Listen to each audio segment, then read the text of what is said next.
উনি একজন প্রধানমন্ত্রী যখন আমার এখানে এসেছেন, এসে উনি বলেছেন যে আমি একজন প্রধানমন্ত্রী হিসেবে আসিনি, আমি একজন মেয়ের বাবা হয়ে একজন মেয়ের বাবার কাছে এসেছি।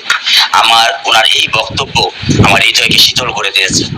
এবং আপা যে প্রশ্ন করলেন যে আমার যে বক্তব্য বা আমার যে কথা, একটা দেশের রাষ্ট্রপ্রধান যখন একজন সাধারণ জনগণকে, সাধারণ মানুষকে আশ্বস্ত করেন, স্বাভাবিকভাবেই তখন আমার মনের ভিতরে সেই আশ্বস্ততা, সেই বিশ্বাস, সেই মনোবল ফিরে আসে।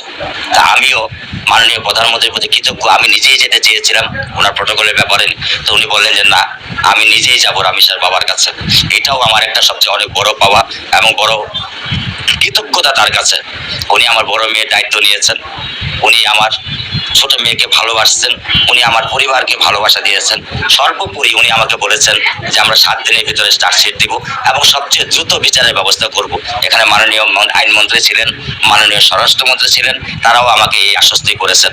তো আমি সেই আশ্বস্তিত এবং আমি সেই আশায় আমি বুক বেঁধে আছি যে খুব দ্রুততার সাথে তাদের যে কমেন্ট, তাদের যে আইনি কাঠামো এবং তাদের যে মানবতা বা তাদের যে মানবিক দৃষ্টিকোণ থেকে আমার মেয়ের বিচারটা দেখছেন, এবং আমি আশা করি খুব দ্রুততার সাথে তারা এই বিচারের একটা সমাধান বা বিচারের একটা ফল আমরা দেখতে পারবো, এই বলে আমি এটা আশাবাদ।